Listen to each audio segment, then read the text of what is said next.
Hola, bona tarda. Estava una mica desconcertat sobre el procediment. És un plaer tenir aquí avui a la Liam Brum, una autèntica referència del periodisme en general, del periodisme de denúncia en particular, i parlarà, ara farà una xerrada d'uns 35 minuts, em penso, introduint tot el que és el seu món. En concret, ens centrarem molt en el llibre L'Amazonia, que em penso que on explica molt bé tot el que és el seu pensament, el seu univers. A títol particular, ella ha rebut premis, moltíssims premis, pel periodisme que està fent, i a títol particular us puc dir que des que vam començar a col·laborar a Suma Uma estic impressionat pel nivell d'edició que he rebut mentre soc col·laborador. O sigui, mai m'havien, diguem-ne, marcat tant i havien estat tan exigents amb textos que feia. És un plaer tenir-la aquí i ara, endavant, Elian, és el teu torn. Després tindrem una petita conversa i hi haurà un torn de preguntes perquè vosaltres dieu el que preciseu. Gràcies. Gràcies, Gabi.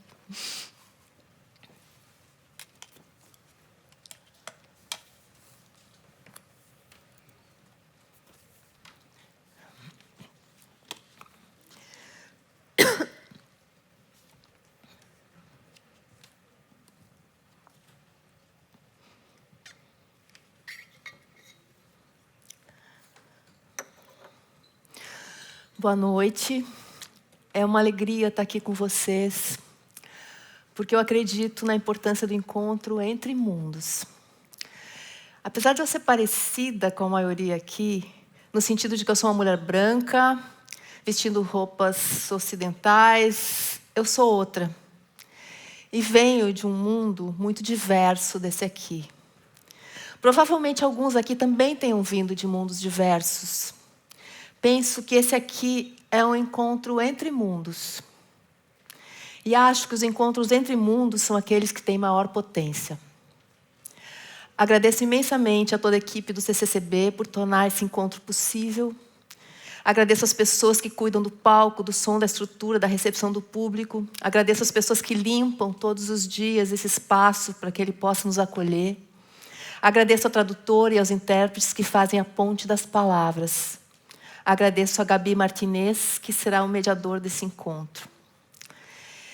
Agradeço a vocês que escolheram dar um tempo de suas vidas para me escutar. Um dos mais queridos intelectuais brasileiros, um homem chamado Antônio Cândido, costumava dizer algo muito importante sobre o tempo. Tempo não é dinheiro. Dizer que tempo é dinheiro é uma monstruosidade. Tempo é o tecido das nossas vidas. Então, agradeço muito pelo tecido das suas vidas, que aqui se entrelaça ao da minha. Muito obrigada por escolherem me dar a confiança do tempo.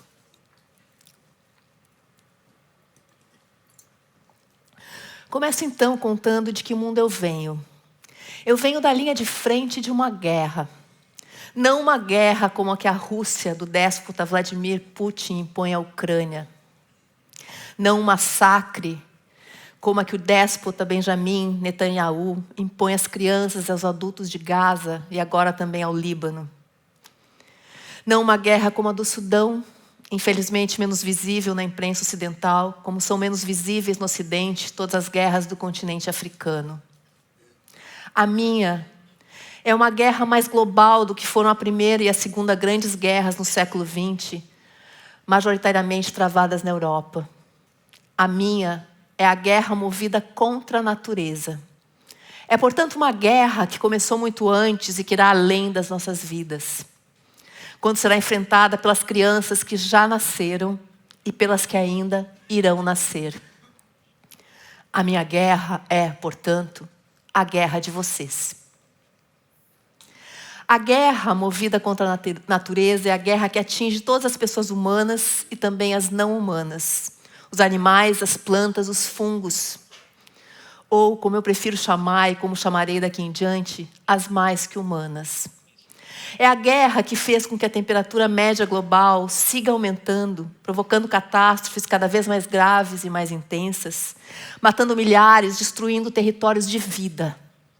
É a guerra que fez com que os cientistas anunciassem que entramos em território desconhecido. Sou jornalista há 36 anos, cubro a Amazônia há 26 e escolhi colocar meu corpo na linha de frente dessa guerra há mais de 7 anos. Deixei São Paulo, a maior e economicamente mais rica cidade da América do Sul, para viver em Altamira, na Amazônia. Altamira é o maior município do Brasil. Para vocês terem uma ideia, um distrito de Altamira, chamado Castelo de Sonhos, fica a 1.000 quilômetros da sede. Altamira é maior do que Portugal, é maior do que vários países da Europa. É também um dos epicentros do desmatamento e dos fogos que destroem a maior floresta tropical do planeta. E é uma das cidades mais violentas do Brasil, um dos países mais violentos do mundo. Não por acaso, um dos mais desiguais do mundo. Escolhi me colocar nessa linha de frente para lutar como aliada dos povos da floresta. De onde eu venho, sempre avisamos: eu não ando só. Isso significa muitas coisas.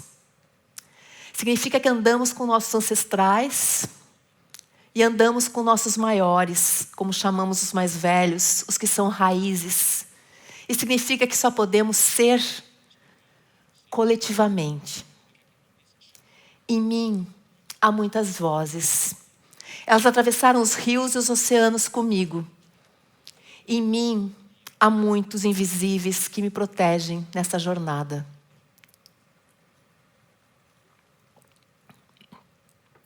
Preciso dizer a vocês que essa guerra de que falo, essa guerra que altera o clima e a forma do planeta, dada a desproporção das forças, é um massacre.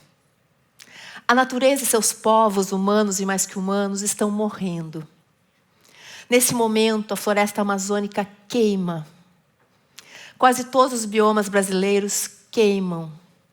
De janeiro a setembro desse ano, em apenas 9 meses, o fogo devorou em todo o Brasil uma área de quase 224.000 quilômetros quadrados. Isso significa que em 9 meses, um território próximo ao tamanho do Reino Unido virou cinzas. E ainda não pararam de queimar. Se eu voltasse aqui daqui a um mês, a que país ou talvez continente eu teria que comparar essa perda terrível? Quase todos os fogos começaram por mão humana. A floresta é um mundo de assombros e de extraordinários. Um deles são os rios voadores. Acontece assim: as grandes árvores na Amazônia lançam até 1.000 litros de água cada dia na atmosfera. Isso significa que a floresta sua, a floresta transpira e lança rios voadores nos céus que vão levar as chuvas para a América do Sul.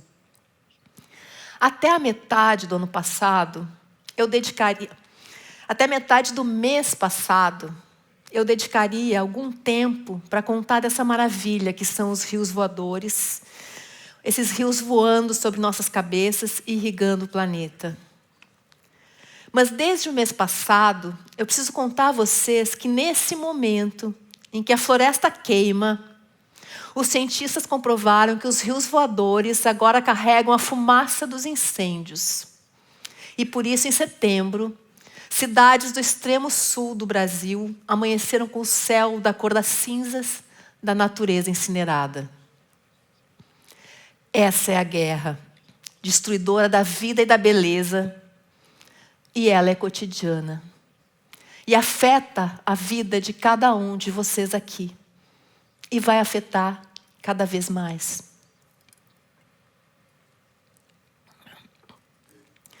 Por isso eu atravessei rios e oceanos para dizer a vocês que precisam lutar ao nosso lado.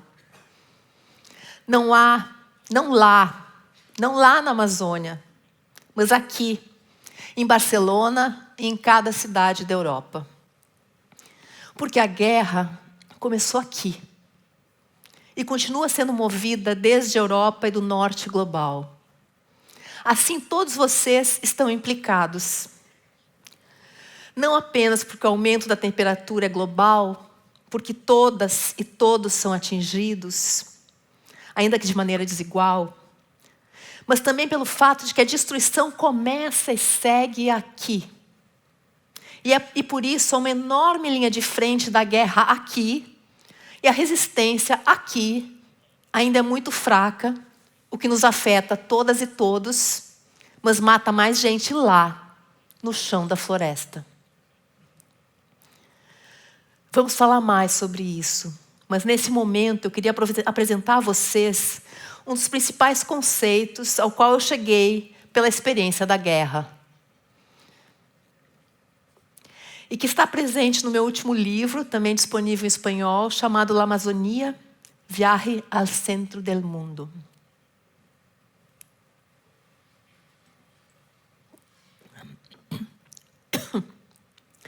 Preciso contar a vocês como eu entendo a linguagem. O que é linguagem nesse conceito?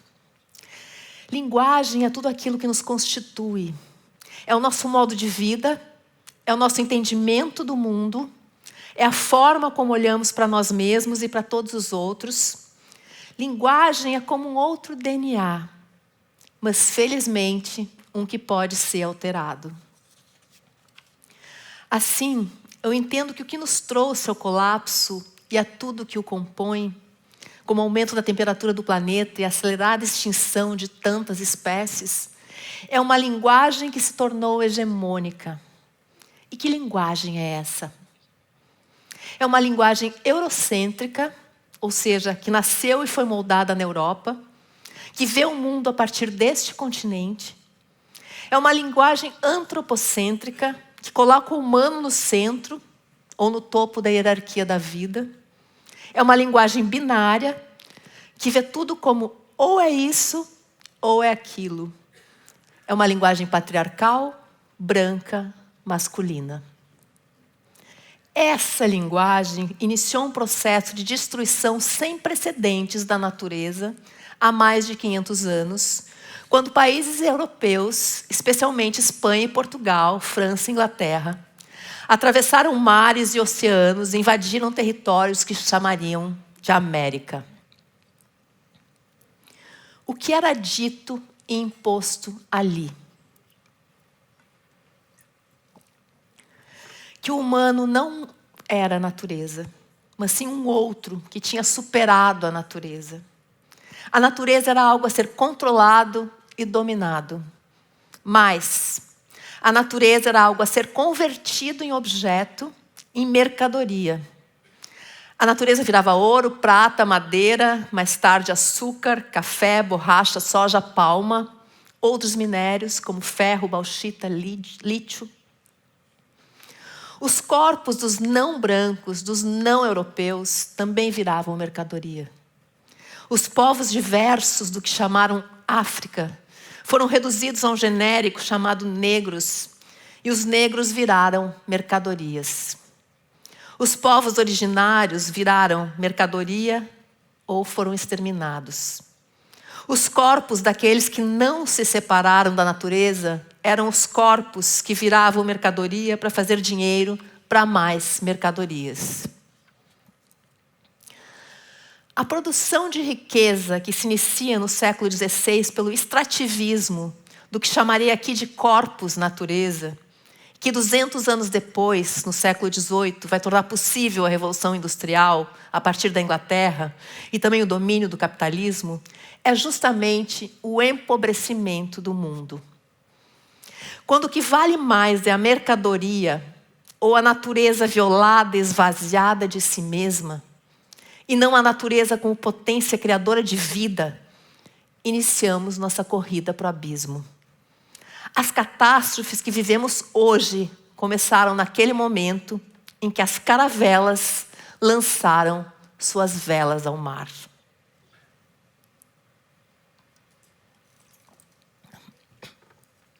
Assim, eu quero deixar muito claro que não é possível compreender a destruição da Amazônia ou de qualquer bioma sem compreender o colonialismo, a escravidão africana, o extermínio dos povos indígenas. Não é possível compreender o aquecimento global e a extinção em massa de espécies sem entender o colonialismo, a escravidão africana e o extermínio dos povos originários, humanos e mais que humanos. A elevação do humano ao topo da hierarquia dos seres vivos, ideologia intimamente conectada a religiões hegemônicas como o cristianismo, é parte dessa linguagem colonizadora dos corpos, destruidora de mundos. Mas, mais uma vez, percebam que não são todos os humanos que são alçados ao topo da criação, mas apenas os brancos. Sobre os negros, acreditou-se por um largo tempo que sequer tinha uma alma a ser salva pelas religiões. E aos indígenas, restava serem arrancados das cosmogonias que os mantinham conectados à terra, para, esvaziados de si, serem convertidos em outros, cristãos. Só pela assimilação, pelo desaparecimento de si, os indígenas poderiam ser aceitos em posições subalternas do mundo dos humanos. O outro destino era a eliminação dos corpos. Aos animais, às plantas, aos fungos, às pedras, às montanhas e aos rios, aos mais que humanos, nunca houve destino no mundo moldado pelos colonizadores que não fosse o da mercadoria e o do extermínio. Mais uma vez, é preciso perceber também que não eram todos os humanos brancos que estavam no topo da hierarquia dos seres vivos, mas apenas os homens. Para as mulheres, restava a missão da reprodução de mais homens para controlar o mundo dos humanos e para dominar a natureza. Portanto, também é preciso lembrar que só é possível compreender a destruição da Amazônia e de seus povos. Só é possível compreender o aquecimento global e as catástrofes climáticas cada vez mais graves e frequentes, compreendendo o papel do patriarcado. Assim como as mulheres, a floresta e todos os biomas são tratados como corpos-objetos. Corpos para violação, para extração, para esvaziamento. Quando as pessoas me escutam falando sobre isso e me olham com perplexidade, eu lembro de citar o ex-presidente do Brasil, o extremista de direita, Jair Bolsonaro. A extrema-direita tem essa capacidade de tornar explícito aquilo que é mais brutal. Em seu primeiro ano de governo, em 2019, Bolsonaro declarou: "A floresta é a virgem que todo tarado de fora quer."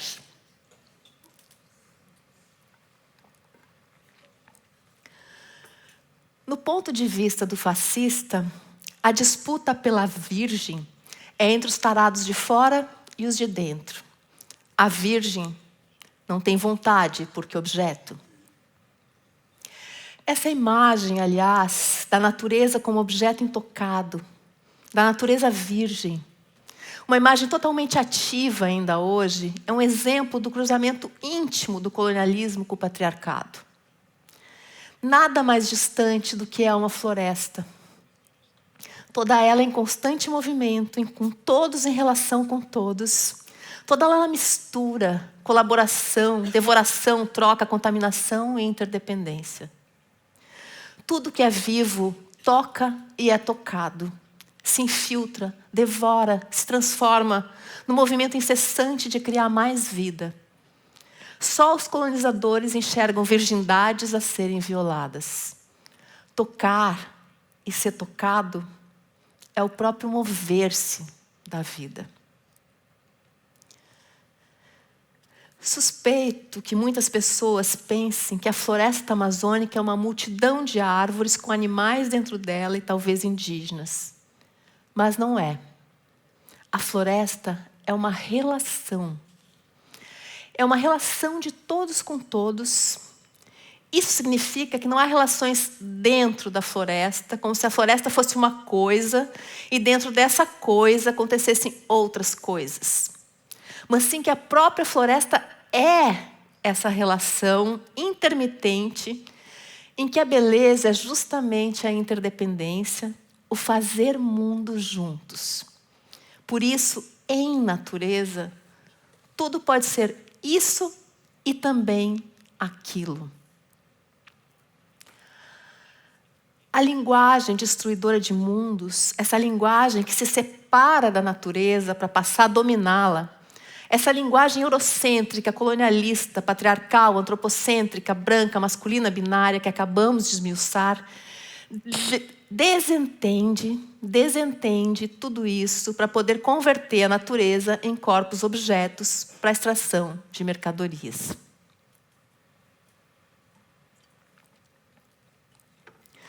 Passa, então, a compartimentá-la.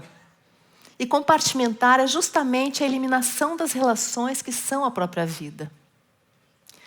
Então já não há mais relações, mas sim objetos, mercadorias. Aqui é ouro, a bauxita, adiante há diamantes, naquela parte pode-se explorar minério de ferro, arrancando tudo, pode-se plantar soja, botar pasto para boi.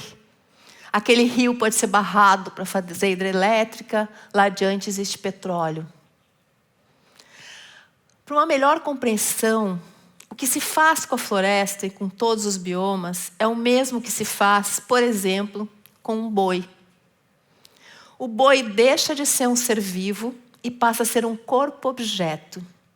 A cada parte desse corpo-objeto é dado um nome diferente. Picanha, maminha, alcatra, filé mignon. Cada pedaço mercadoria, mais ou menos nobre, com um preço maior ou menor no mercado. Esse modo de ver todos os que compõem essa relação que chamamos natureza, como corpos, objetos, fez a riqueza de países como a Espanha no período colonial.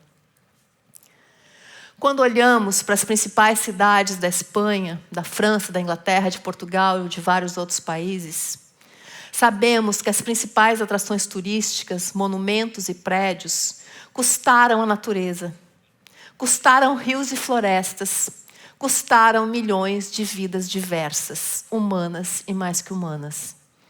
Por isso, quando eu estou em alguns lugares da Europa, onde as pessoas fazem selfies para postar nas redes sociais, meu sentimento é muito parecido com o que atravessou meu corpo ao visitar Auschwitz.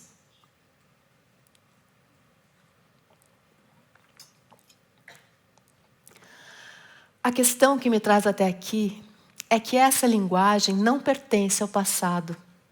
Ao contrário, ela segue muito ativa, inclusive infiltrada em nossos corpos como linguagem. Por seguir ativa, estamos há mais de um ano com um aquecimento médio global de 1,5 graus Celsius, comparado aos níveis pré-industriais. Um aumento de temperatura que, nas piores previsões, só alcançaríamos no final dessa década. Mesmo vivendo numa cidade como Barcelona, acredito que todos vocês aqui já sentiram o efeito do colapso. Agora imaginem se esse aumento da temperatura ultrapassar os 2 graus, os 3, 4 graus, há quem fale em 6 graus, como ficará a vida? Por isso eu estou aqui. Porque a Amazônia está muito perto do ponto de não retorno. O momento em que a floresta já não poderá atuar mais como floresta. A floresta já não será capaz de regular o clima porque não será mais uma floresta. Porções dela, inclusive, já chegaram a esse ponto. E hoje já emitem mais gases do efeito estufa do que absorvem, colaborando para o aquecimento global. E o que vocês têm a ver com isso? Muito, eu preciso dizer. No prato da Europa está a Amazônia. No prato da Europa tem a carne do desmatamento e é a soja do desmatamento que alimenta parte dos porcos daqui. As árvores da Amazônia viram móveis aqui. Vejam a burrice monstruosa da linguagem colonial capitalista. Em vez de transpirar e lançar rios voadores aos céus para fazer as chuvas no continente, as árvores viram objetos de design. O ouro que causa ecocídios lá circula nas joalherias, no mundo da moda, nos corpos daqui. Uma parte significativa das corporações que destroem a floresta, expulsam seus povos para arrancar minério da terra, tem bandeira de países europeus. A extração colonial continua. O capitalismo só pode seguir contra a natureza. Essa é a sua essência. O capitalismo só pode seguir ampliando a área e o volume de extração. É de mundos que ele se alimenta. É o que os economistas chamam de crescimento, e a ideia de que crescer é o melhor que pode acontecer a um país segue hegemônica. Mesmo que nesse momento, partes do planeta sequem, outras inundam e outras ainda queimam. Vergonhosamente, a Comissão Europeia decidiu adiar em pelo menos um ano a lei anti-desmatamento, que proibiria a importação de produtos vindos de áreas do desmatamento. Como se fosse possível adiar por um ano o que está roendo a nossa possibilidade de uma vida com qualidade nesse planeta. Os humanos continuam achando que dominam e controlam a natureza, que basta colocar os planos em caixinhas e renegociá-los conforme os interesses e o poder de pressão de cada país nas mesas de homens engravatados, bafejados por lobistas. Não é assim que a natureza é. E nós, que também somos natureza, não a controlamos. Cada mudança tem impactos em cadeia que nem alcançamos, que por sua vez provocam outros impactos em cadeia. Por isso os cientistas alertam que entramos em território desconhecido. O que chamamos de colapso climático, xamãs como Davi Copenau e Yanomami chamam de vingança da Terra.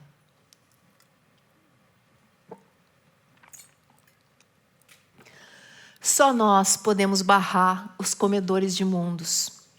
Eles vão seguir nos matando, porque a eles só interessa o lucro do presente.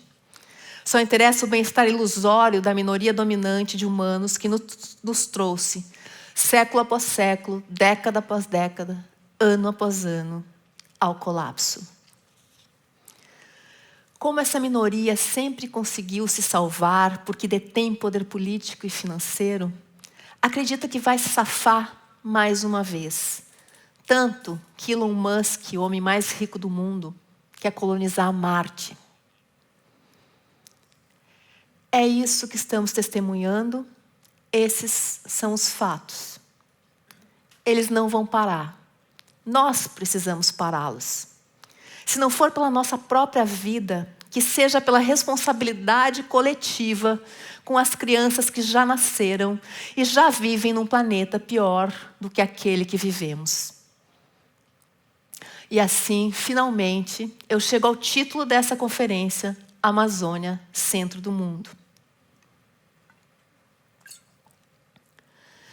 Se o colapso é movido por uma linguagem que também somos nós, a maioria de humanos que se separou da natureza, nós precisamos empreender já aquela que possivelmente seja a tarefa mais difícil de todas, nos tornarmos outra linguagem.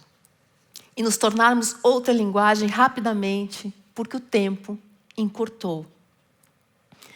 Mas qual linguagem? A linguagem dos povos que permaneceram como natureza, que são capazes de viver em relação com todos os outros seres. É preciso, sim, pressionar parlamentos e governos a tirar a Amazônia do prato da Europa. Mas também é preciso mais do que isso. É necessário perder privilégios, é preciso mudar o modo de vida, é imperativo se tirar do topo da criação, é preciso se arriscar ao outro. Precisamos nos reflorestar. Precisamos nos amazonizar. Essa é a luta. O que eu defendo é uma recentralização do mundo.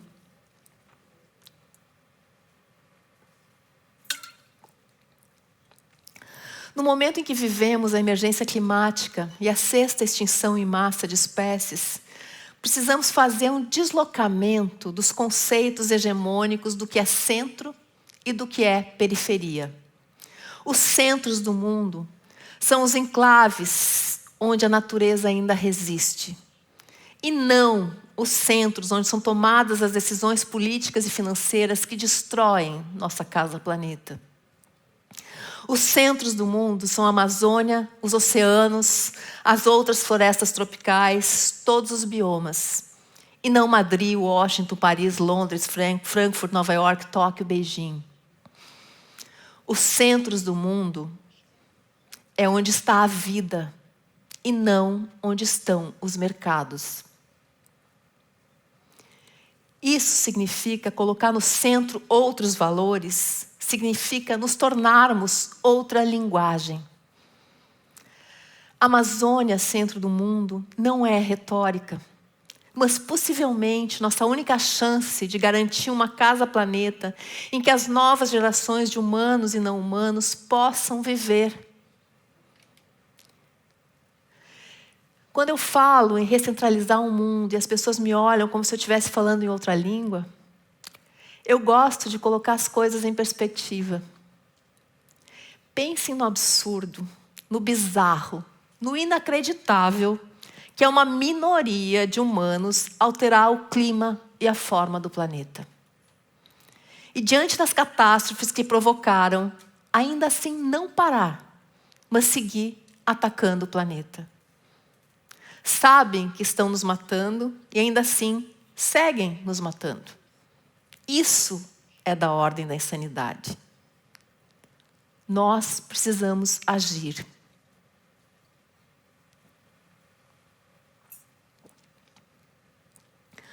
Não podemos nos entregar à paralisia da impotência.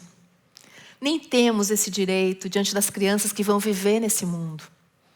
Não podemos nos negar à ação. Esse é o negacionismo mais perigoso. O de saber o que está acontecendo, mas viver como se não soubesse. Esperando a extinção chegar, sentado no sofá, jogando batalhas de ficção no computador. Não há outros para fazer essa luta. As gerações imperfeitas, as quais coube viver o momento mais desafiador da trajetória humana, são as nossas. Só há nós mesmos. E sabem qual é um dos principais instrumentos de luta? É a imaginação. O capitalismo nos reduziu a consumidores, sequestrando nosso instinto de sobrevivência. Temos sido competentes em imaginar o fim do mundo, mas o que precisamos é imaginar o fim do capitalismo, que está aqui só há um par de séculos, mas com uma capacidade de destruição incompatível com a continuidade da vida. Precisamos imaginar a recentralização do mundo, um movimento de se tornar outra linguagem, para que a imaginação se torne ação. Temos que imaginar um mundo onde queremos viver. Só assim ele poderá existir.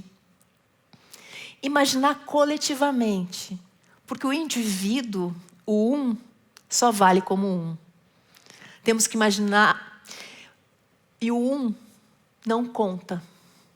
Só eu mais um, então mais um, e mais um, e mais um, mais podem contar.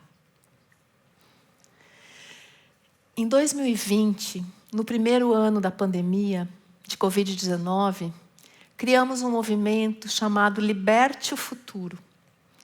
Fazíamos encontros numa plataforma na internet criada para simular uma manifestação de rua, quando as ruas estavam bloqueadas para nós pelo vírus.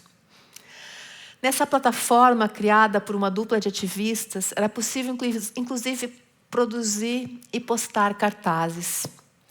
Juntávamos pessoas de diferentes partes do Brasil, principalmente indígenas e lideranças de outras comunidades tradicionais, mas também pensadores, artistas e ativistas não indígenas.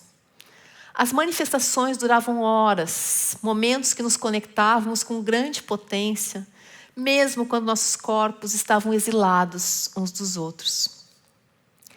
Criamos esse movimento ao perceber que os homens do mercado começaram a falar de um novo normal. Como se a vida antes da pandemia, a vida que produziu a pandemia, pudesse ser remotamente chamada de normal. Nosso chamado era para imaginar um mundo em que queríamos viver depois da pandemia. O que precisava mudar para que não houvesse novas pandemias, para que a vida fosse realmente boa, para que não continuássemos escravos de uma existência incompatível com a vida. Desafiamos, então, cada pessoa a criar 5 propostas para adiar o fim do mundo.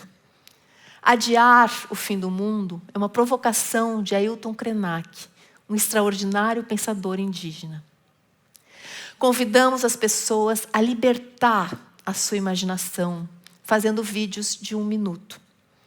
Fizemos uma plataforma da internet, um mostruário de imaginações do presente e futuro, com centenas de vídeos de ideias libertadas.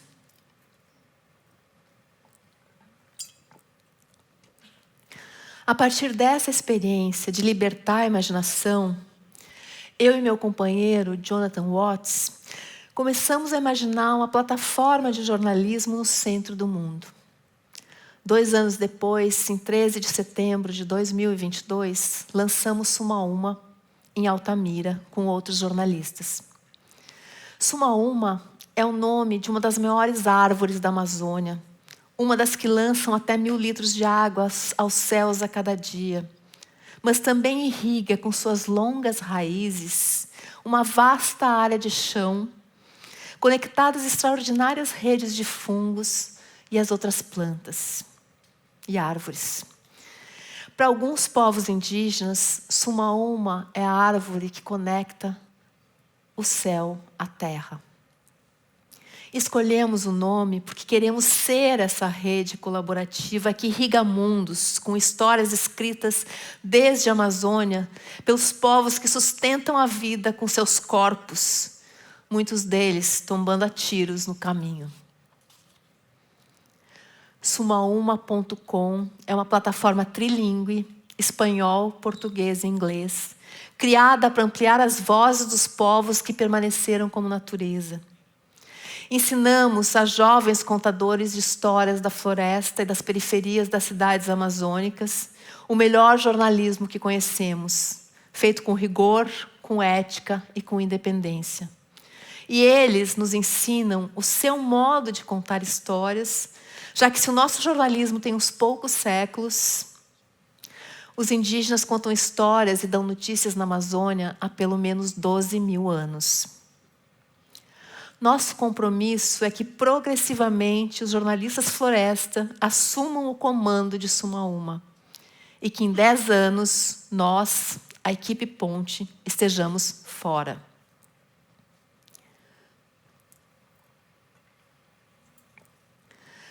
Eu conto isso para vocês porque muitas e muitas vezes a pergunta mais angustiada das pessoas é o que fazer diante de um mundo em colapso. O que fazer quando se sentem impotentes diante do tamanho do desafio? E a resposta que eu posso dar é que ninguém faz nada sozinho. Só há saída no coletivo. E que a imaginação é uma força poderosa de ação. E posso dar essa resposta porque eu a experimento dia após dia. Nossa imaginação nos levou à ação e hoje nos movemos na direção de recentralizar o mundo, recentralizando o jornalismo. E seguimos imaginando e agindo. Imaginar e agir são verbos indissociáveis. Deixo aqui esse convite para vocês. Libertem sua imaginação para lutar por um mundo onde as novas gerações de humanos e mais que humanos possam viver. Em que vocês desejem viver com todos os outros. Eu quero terminar essa fala voltando ao tema do tempo, porque afinal nunca saímos do tema do tempo. O entendimento do tempo como uma linha com começo, meio e fim é uma concepção que se tornou hegemônica, mas a linearidade é só uma interpretação do tempo. E no meu modo de ver, é uma interpretação bem limitada. Os mundos indígenas trazem outras concepções de tempo, em espiral, por exemplo.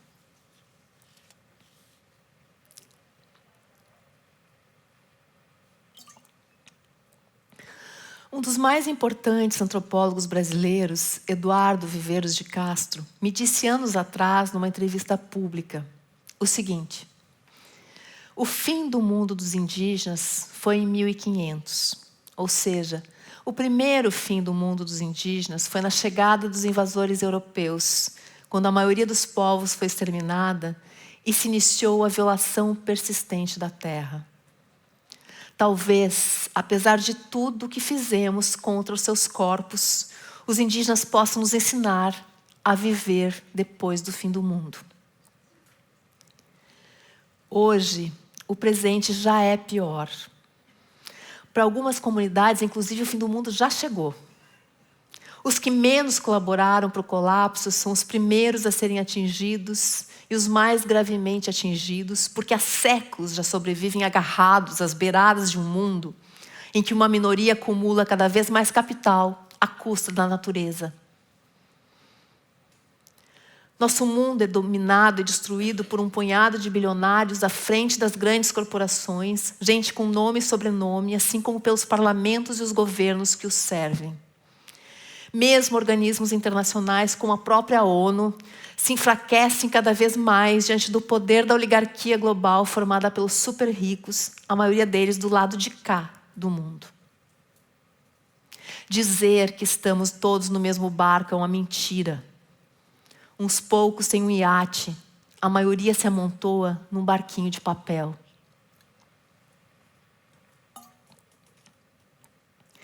É preciso entender muito claramente o que há diante de nós.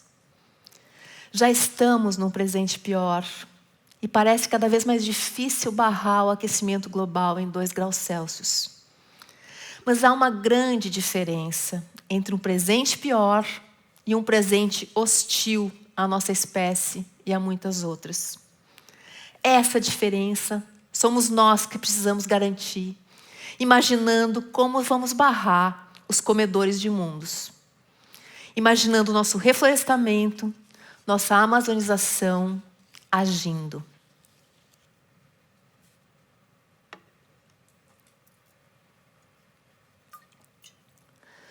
Com cada vez mais frequência, eu sinto que o que eu escrevo e o que eu falo são como cartas perdidas, cartas extraviadas que nunca chegam ao seu destino. Ou que se chegam, não são abertas. Ou se chegam e são abertas, não são lidas. Ou se chegam, são abertas e são lidas, não são compreendidas, não alcançam o coração selvagem. Espero que as cartas que enviei a vocês nesse encontro cheguem ao seu destino.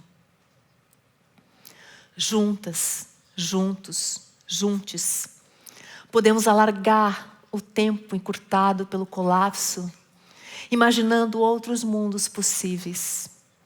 Podemos imaginar algo ainda mais lindo, que somos capazes de fazer mundos juntos. Podemos ousar algo ainda mais extraordinário, que podemos e que vamos adiar o fim do mundo. Muito obrigada.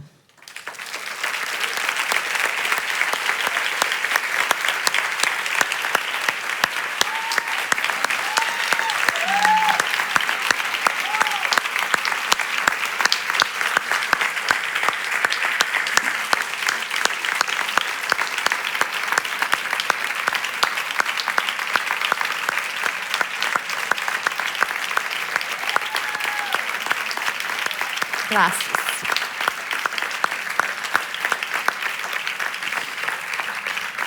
En català?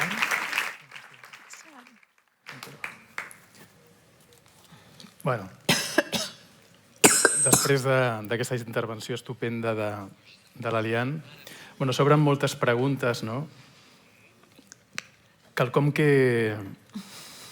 Hi havia aquí una sèrie de preguntes, però ara, arrel del que comentaves, han vingut algunes de noves.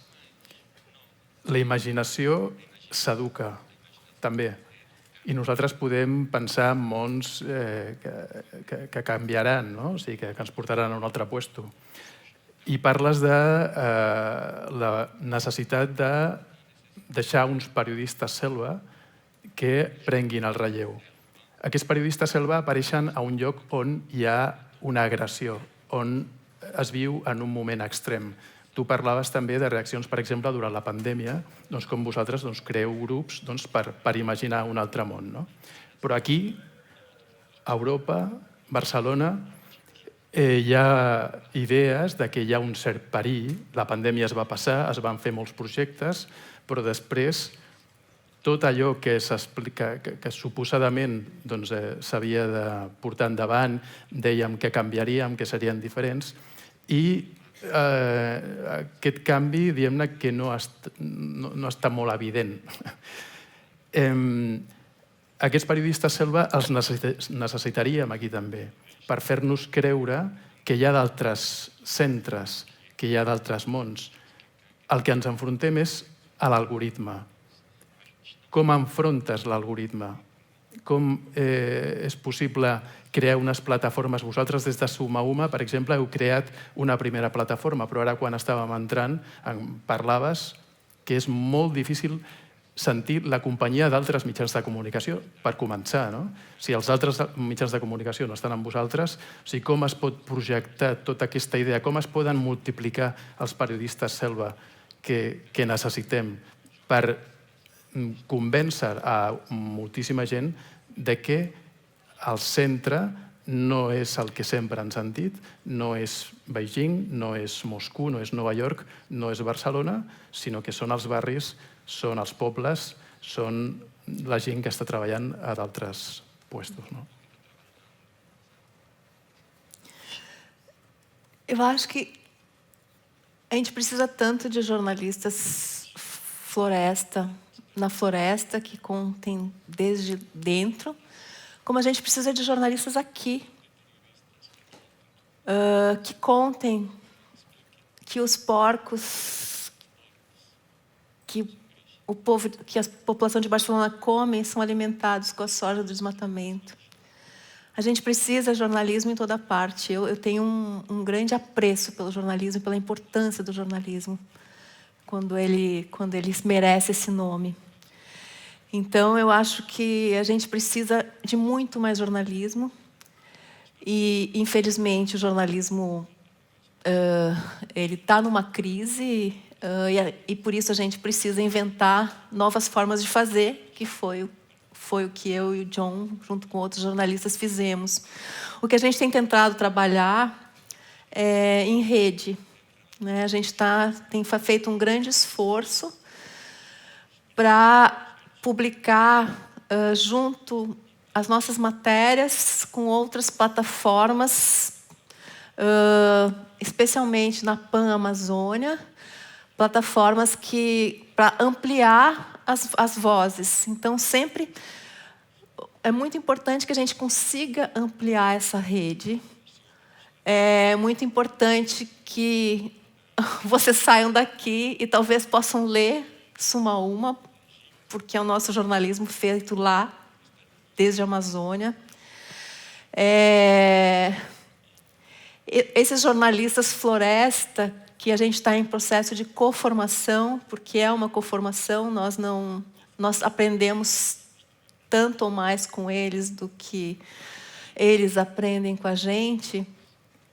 Eles não têm... Acho que é muito importante entender que as pessoas lá na linha de frente, elas não têm a escolha de escapar. Elas estão lutando, elas estão colocando os seus corpos na linha de frente. Se existe Floresta em Pé, é porque os povos da floresta estão segurando a floresta, estão enfrentando os destruidores com os seus corpos. Então, se a situação não é pior do que já é porque eles estão lá segurando e estão morrendo em nome de todos nós. Então, eu não vejo como eu tenho que convencer alguém a lutar. A gente vive esse paradoxo que é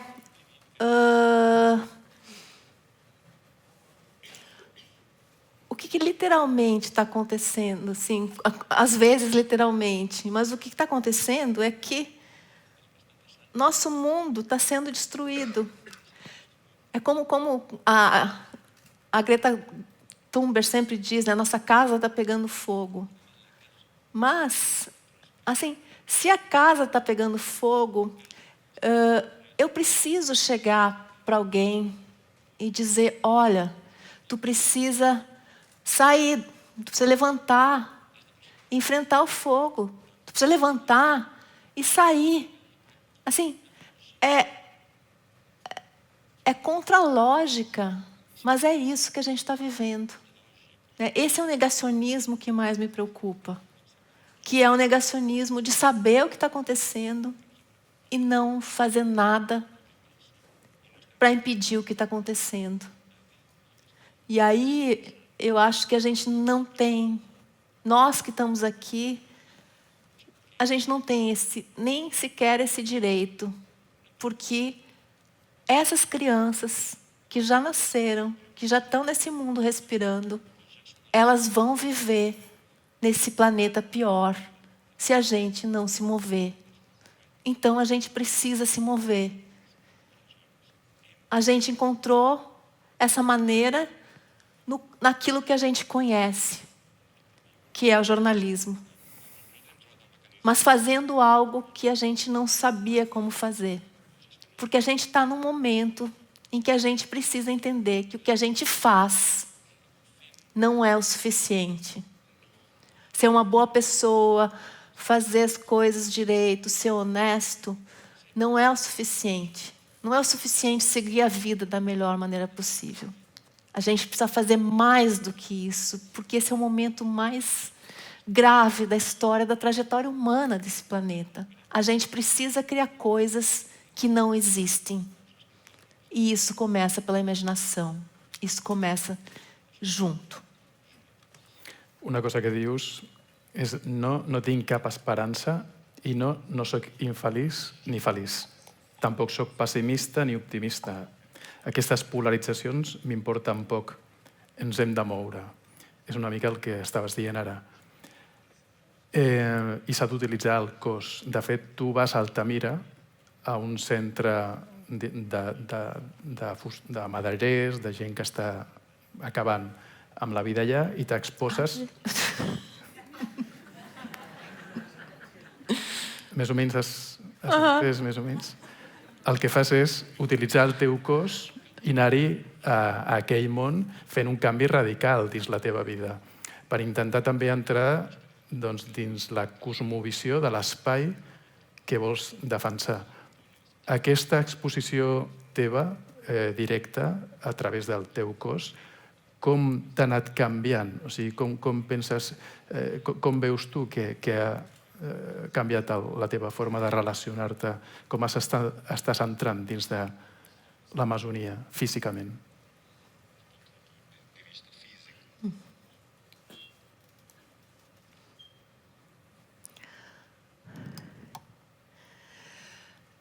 Eu acho que uma coisa muito profunda que muda não tem essa dicotomia cartesiana de corpo, mente.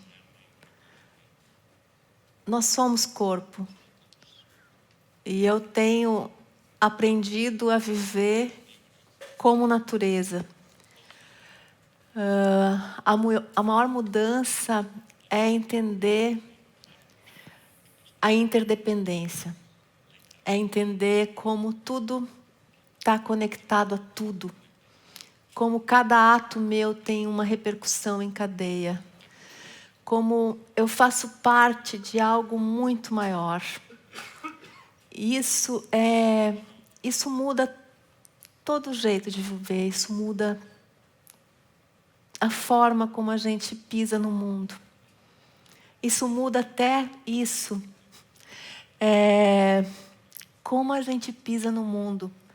Porque quando eu acordo de manhã e saio da cama, ou saio da rede, eu preciso ver onde eu vou pisar. Porque eu posso pisar em algo que pode me machucar, mas eu também posso pisar em algo que vai ser machucado. Então, essa é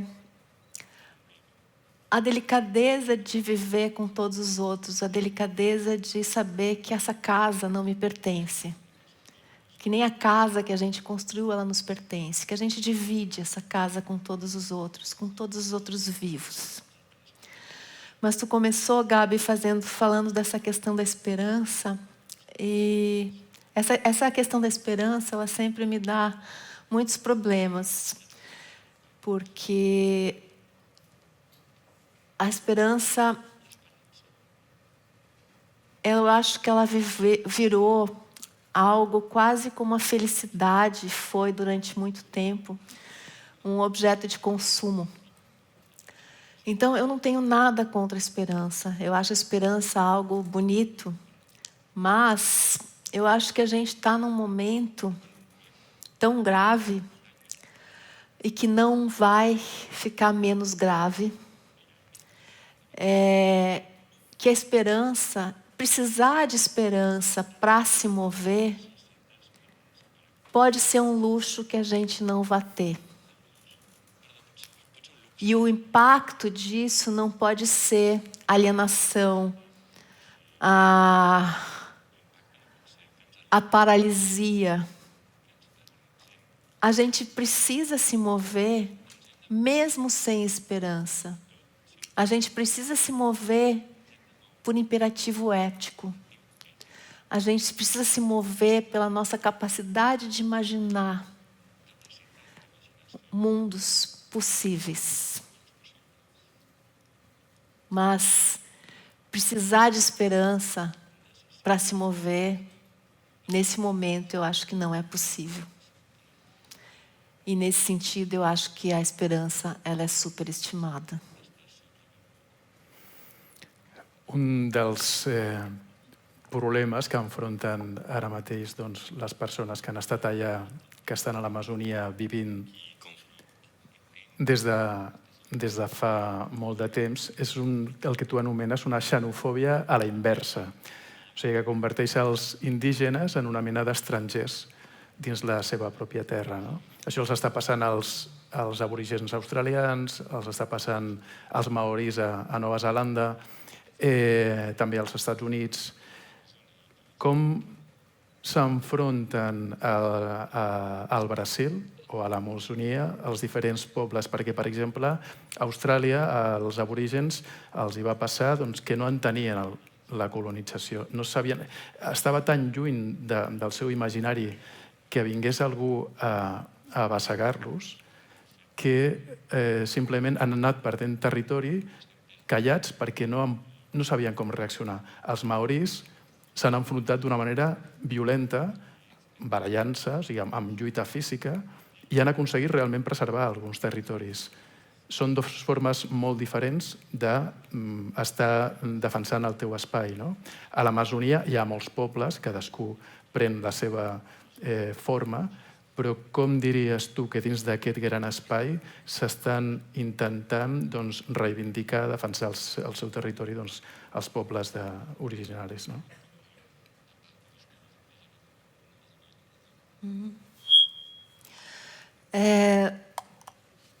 Acho que os indígenas eles estão sob ataque no mundo inteiro, porque os indígenas que resistiram, né? Os indígenas que sobreviveram aos vários fins de mundo e que seguiram resistindo como natureza, porque não se separa o território do corpo. Isso é que é ser natureza. Não tem uma diferença o território, esse objeto e o teu corpo. Tu só pode ser porque essas coisas estão juntas. Se não há território, não há o indígena. E tem uma história que eu acho que é muito relevante para entender esses processos que está no meu livro, que é quando Lévi-Strauss, jovem Lévi-Strauss em Paris, ele ia para o Brasil, isso nos anos 30. Ele teve um encontro com o embaixador do Brasil num jantar em Paris. E perguntou para o embaixador sobre os indígenas. E o embaixador disse, eu não lembro exatamente as palavras, no meu livro está bem direitinho, mas era algo nesse sentido. Essa é uma história triste, infelizmente. Há muitas coisas incríveis no Brasil, mas indígenas não temos mais. Então, esse era o embaixador do Brasil, e a elite brasileira, naquele momento, já achava que tinha exterminado os indígenas. Então, o processo histórico era ou de extermínio ou de assimilação. Só que os indígenas resistiram. E hoje, no Brasil, há um dos maiores ataques contra os indígenas. O Brasil teve uma ditadura militar de 1964 a 1985. E desde a redemocratização, esse é o maior ataque contra os indígenas, que é uma lei, que eu acho que é difícil traduzir, mas chama marco temporal, que diz o seguinte, é uma tese: só tem direito ao seu território ancestral os indígenas que estavam nesse território na data da promulgação da atual Constituição, que era 5 de outubro de 1988.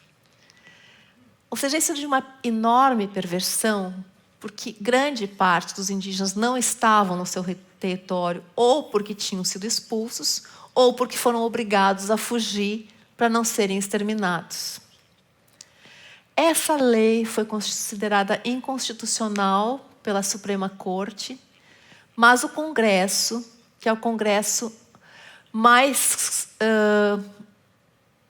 conservador, é o pior Congresso da história do Brasil, formado grandemente por destruidores da Amazônia,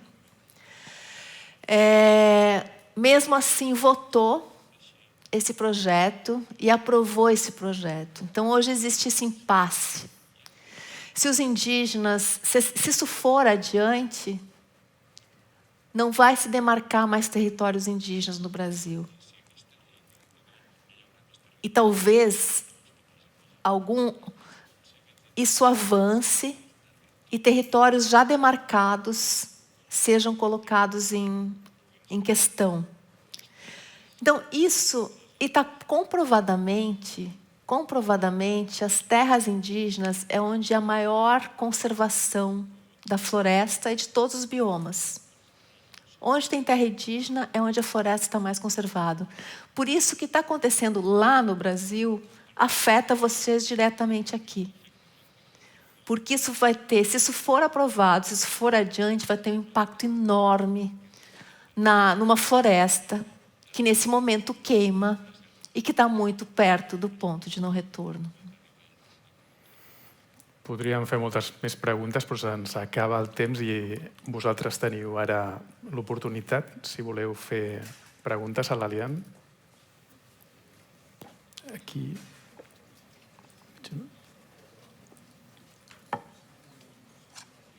Una ou dos més. Oi. Vale. Você é maravilhosa, você é necessária, uma inspiração. E muito obrigada por vir hoje, 12 de outubro, que é a massacre da Latinoamérica, da América, do continente. Eu cambio catalão para fazer a minha pergunta. Graças. Jo he entès perfectament el concepte de l'esperança, perquè de l'esperança de vegades sembla una cosa més inespecífica i més que no és palpable. Llavors, la meva pregunta és en quines accions diàries i palpables de les persones amb les que et rodeges o amb les que veus, no és que recuperes l'esperança, però no la perds mai, és a dir, que creus que les coses poden millorar i no acabar. Per tant, que recuperes l'esperança, en certa manera. Muito obrigada.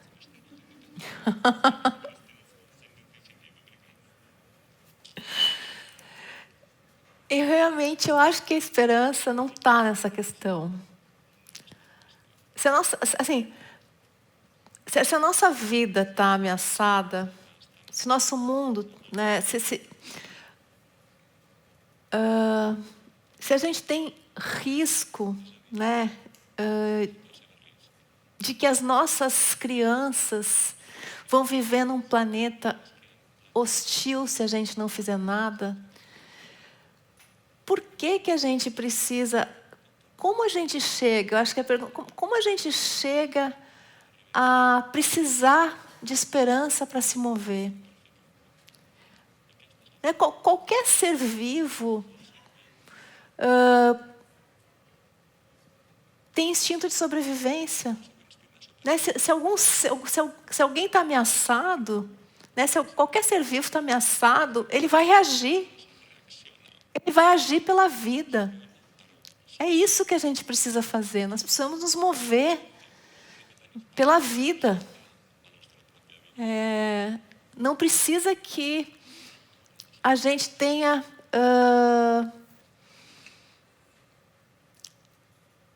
não vão ter garantias.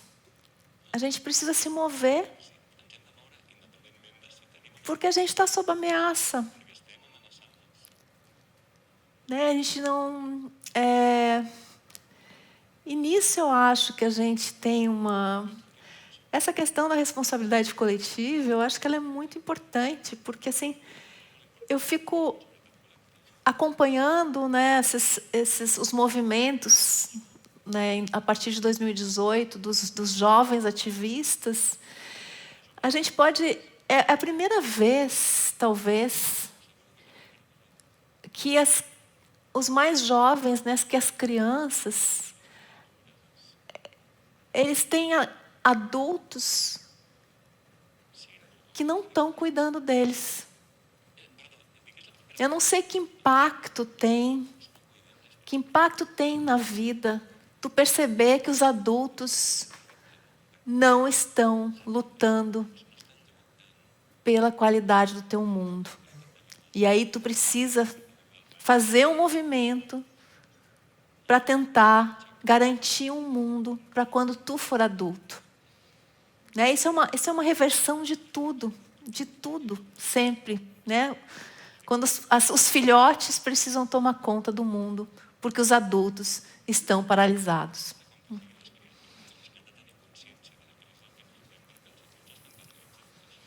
Oi, Eliane. Aqui. Outro lado? Bom, muito obrigado pela tua fala. É um prazer te ter aqui. Onde está? Estou aqui. Outro lado, direita. Aqui. Yeah. Sou muito fã do seu trabalho, acompanho há muito tempo. Você é da poucas pessoas que escreve e machuca, sabe? Você realmente assim, tira todo mundo da zona de conforto. Tem um texto seu de há uns anos atrás que chamava Todo Inocente é um Filho da Puta. E esse texto me marcou muito, assim, realmente. Eu recomendei para muita gente. Enfim, depois dos comentários, só uma pergunta que eu tinha para ti. Que há pouco tempo você falou um pouco de como se mudar para Altamira, se mudar para a Amazônia impactou a tua percepção como pessoa, a tua vida. Mas eu queria saber em que sentido, assim, se mudar para lá impactou o teu entendimento sobre a Amazônia. E também eu queria te perguntar se, além da luta dos povos indígenas, assim, que acontece desde sempre, se você teve contato assim, com outras iniciativas, outros eventos, outras experiências morando lá, que foram de alguma forma inspiradoras de pessoas não indígenas lá. Porque uma coisa que me preocupa muito é justamente assim, quantos interesses assim, predatórios já estão muito enraizados na Amazônia, toda a economia de lá. Enfim, uma grande parte da economia de lá depende um pouco da depredação assim, da Amazônia e da floresta. Então, eu queria saber se você encontrou outros caminhos, entendeu? Ou algumas outras iniciativas lá que possam indicar um futuro diferente da realidade que a gente tem hoje. Muito obrigado.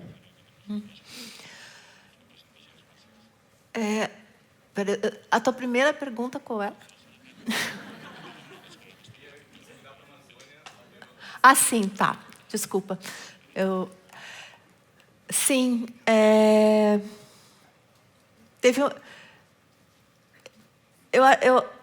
Apesar de cobrir a Amazônia durante tantos anos, né, durante mais de 20 anos eu cobri a Amazônia, quando eu me mudei para Altamira, mudou completamente a minha perspectiva, estar com o meu corpo lá. Acho que eu posso dar 2 exemplos. Um deles é que é muito... Antes eu ia, né, de São Paulo, fazia uma reportagem e voltava para o meu apartamento em São Paulo. Ia lá elaborar o que eu tinha vivido. Agora não, eu estou lá. As coisas estão acontecendo e eu estou lá. Isso tem um nível, para mim, talvez seja o mais difícil. É a dor. É a dor de... Tem épocas muito duras. Tem épocas em que todo dia algo muito terrível acontece. E as pessoas me mandam... Toda a comunicação na Amazônia é por WhatsApp. As pessoas me mandam WhatsApp... Está queimando a escola, botaram fogo na escola das crianças no assentamento.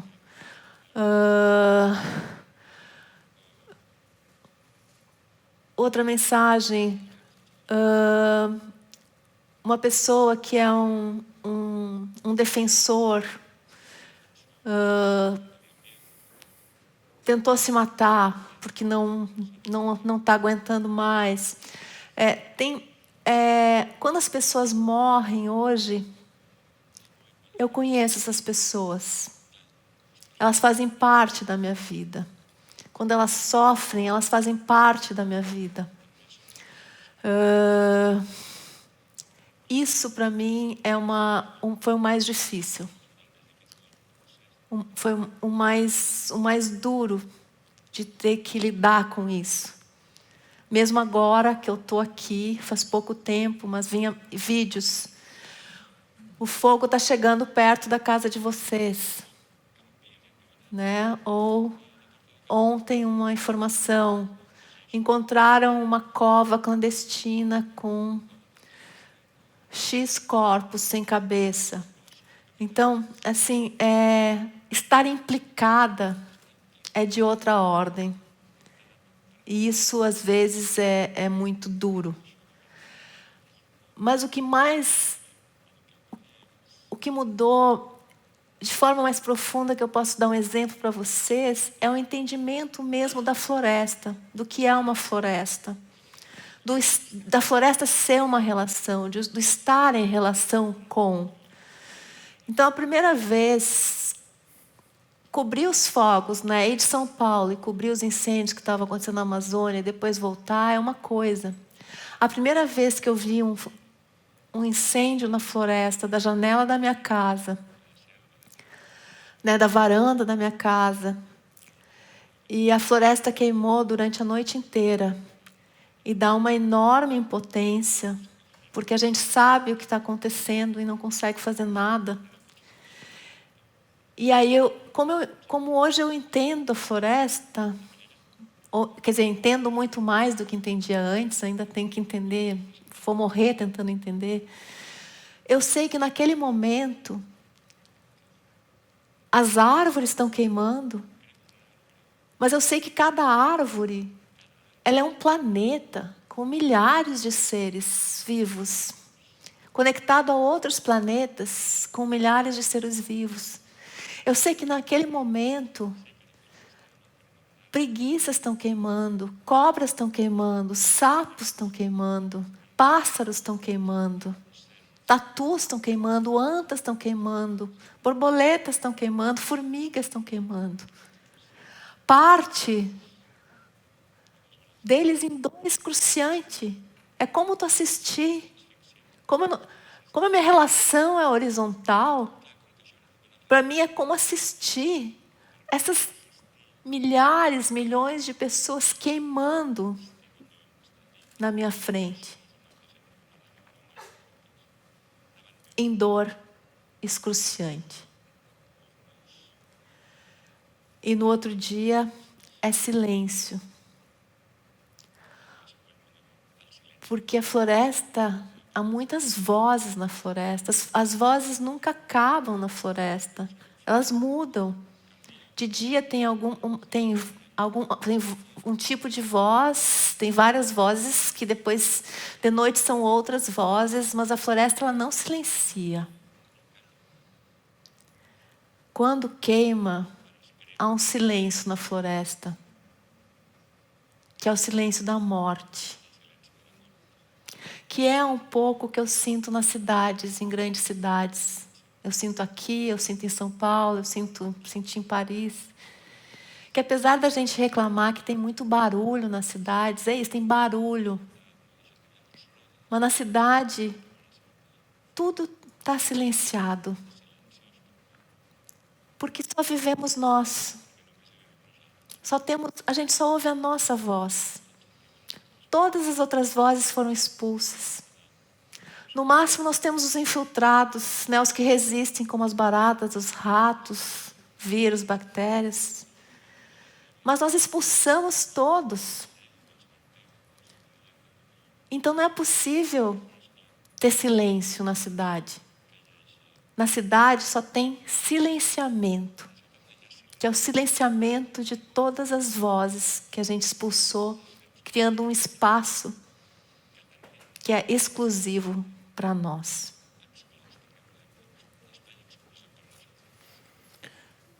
Doncs moltes gràcies, Elian.